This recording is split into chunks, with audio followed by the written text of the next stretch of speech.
होळकर कशा झाल्या, त्यांनी काय राज्यकारभार केला आणि आज त्यांना एवढं महत्व काय हे तुम्हाला मला समजून घ्यायचं. लहानपणापासूनच अहिल्यादेवी होळकरांच्या आई वडिलांनी त्यांच्यावर चांगले संस्कार केले होते.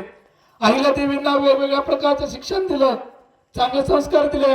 मोठ्यांचा आदर कसा करायचा, खरं काय खोटं काय, लहानपणापासून आई वडिलांनी चांगलं शिकवलं होतं. म्हणून मोठं झाल्यावर अहिल्यादेवी होळकर या चांगल्या संस्कारी व्यक्ती बनल्या.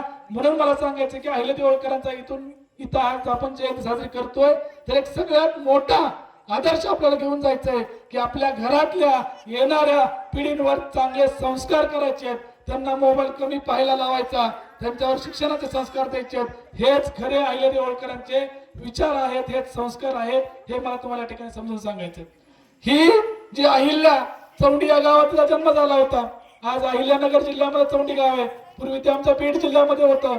पण ज्या वेळेस नदी किनाऱ्यावर अहिल्या खेळत होती, घोड्यावरून फेरफटका मारत होती, त्याच वेळेस श्रीमंत सुभेदार मल्हारराव होळकर नावाचे एक महान पुरुष आणि त्यांच्यासोबत पेशवे होते, हे पुण्याच्या दिशेने निघाले होते.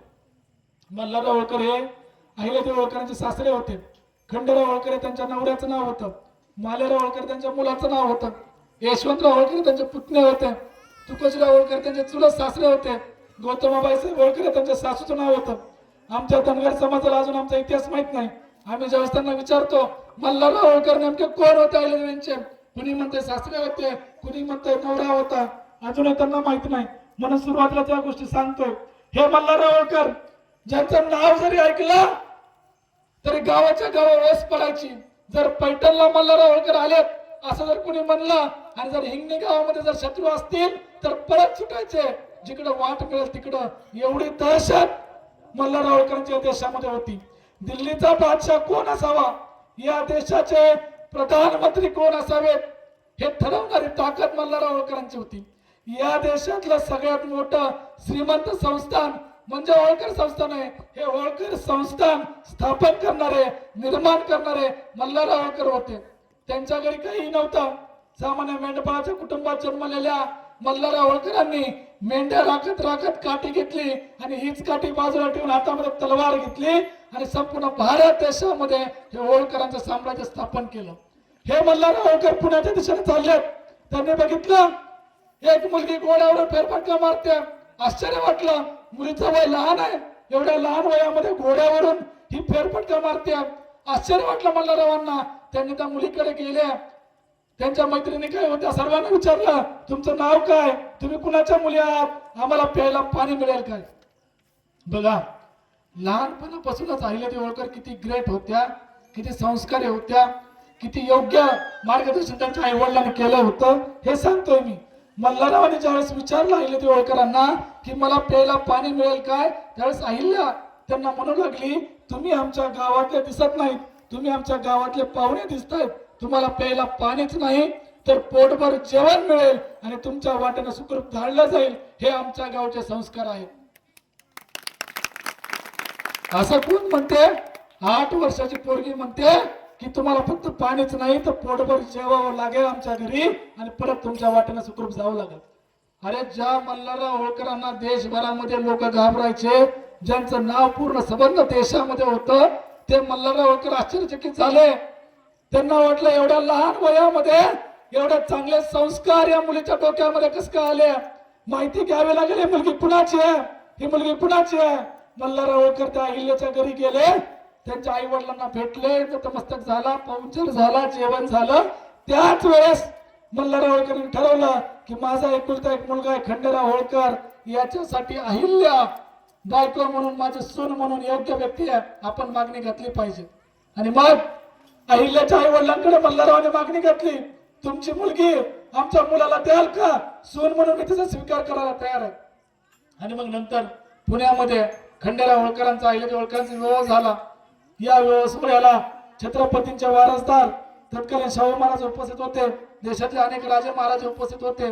अनेक दिवस हा विवाह सोहळा झालेला आहे. संपूर्ण भारतामध्ये या विवाह सोहळ्याची चर्चा होते. मग खंडेराव होळकर आणि अहिल्यादेवी होळकरांचा विवाह झाला. तुमच्या महाराष्ट्रामध्ये अहिल्यानगर जिल्ह्यामध्ये चौंडीमध्ये जन्मलेली आपली अहिल्या इंदोर महेश्वरला गेली आणि त्या होळकर घराण्याची सून झाली. आता खंडेराव होळकर यांच्याबद्दल तर आमच्या समाजाला माहितीच नाही आहे. अहिल्यादेवी होळकरांचा नवरा एवढा माहिती आहे. त्यांचा चुकीचा इतिहास तुमच्यापर्यंत पोहोचवला गेला. आमच्या समाजाचं दुर्दैव आहे. त्यांना ज्यावेळेस आम्ही विचारतो की आपल्या गौरवशाली इतिहासाबद्दल सांगा, त्यावेळेस त्यांना सांगता येत नाही. ते म्हणतात आम्हाला ते कुणी सांगितलं नाही. पण खंडेराव होळकर कसे होते, कोण होते खंडेराव होळकर, त्यांच्याबद्दल सांगता येत नाही. पण मुद्दा म्हणून चुकीचा इतिहास खंडेरावांचा तुमच्यापर्यंत पोहोचवला. बऱ्याचदा आमच्या समाजातले लोक म्हणतात खंडेराव होळकर अहिल्यादेवी होळकरांना त्रास द्यायचे, व्यसनी होते, धर्मांध होते, असा चुकीचा इतिहास आजपर्यंत तुमच्यापर्यंत पोहोचवला. ज्या मल्हारराव होळकरांची एवढी दहशत होती देशभरामध्ये, एवढे पराक्रमी होते, त्यांचा मुलगा पराक्रमीच असेल ना. अहो अहिल्यादेवी होळकरांना आज जगभरातले करोडो लोक नतमस्तक करतात. एवढ्या मोठ्या महान अहिल्यादेवी होळकरांचे पती, त्यांचा नवरा पराक्रमीच असेल ना. पण आजपर्यंत त्यांचा इतिहास तुमच्यापर्यंत चुकीचा पोहोचवला. एखादा महामानव जर इतिहासात बदनाम केलेला असेल तर त्याचं कर्तृत्व महान असते समजून घ्या. छत्रपती संभाजी महाराजांना सुद्धा अशाच प्रकारे बदनाम केलं होतं. पण काही लोकांनी मागच्या 20-25 वर्षामध्ये त्यांचा खरा इतिहास ज्यावेळेस समोर आणला त्यावेळेस लक्षात आलं की इतिहासकारांनी संभाजी महाराजांची बदनामी केली होती. त्याचप्रमाणे अहिल्यादेवी होळकरांचे पती खंडेराव होळकरांची बदनामी केलेली आहे. खरा इतिहास तुमच्यापर्यंत आणलेला नाहीये. वयाच्या 12व्या वर्षी छत्रपतींची जहागिरी मिळवणारे या देशातले एकमेव युवक आहेत ते म्हणजे खंडेराव होळकर, ज्यांनी पंढरपूरचा विकास व्हावा म्हणून दरवर्षी 45 वर्ष मंजूर करून दिले होते.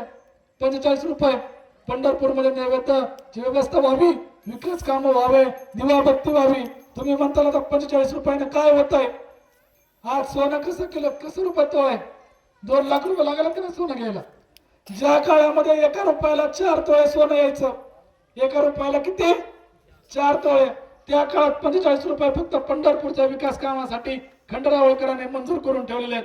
म्हणजे तुम्ही पैशात मोजू शकत नाहीत, एवढे पैसे दिले. मग एवढं चांगलं काम या देशामध्ये करणारे खंडेराव होळकर हे पराक्रमी नसतील काय? ते व्यसनी असतील काय? तर नक्कीच नाही. दिल्लीच्या दरबारामध्ये खंडेराव होळकरांनी दिल्लीच्या बादशाहाला स्वतः आपल्या कमरेला वाकून तलवार बांधायला लावली होती. हा इतिहास आहे. छत्रपती शिवाजी महाराजांचा जो आग्र्यामध्ये अपमान झाला होता त्या अपमानाचा बदला नंतर खंडेराव होळकरांनी घेतला. एवढे पराक्रमी त्या दिल्लीच्या दरबारात कोणाची मान वर करून बोलायची ताकद नव्हती. असं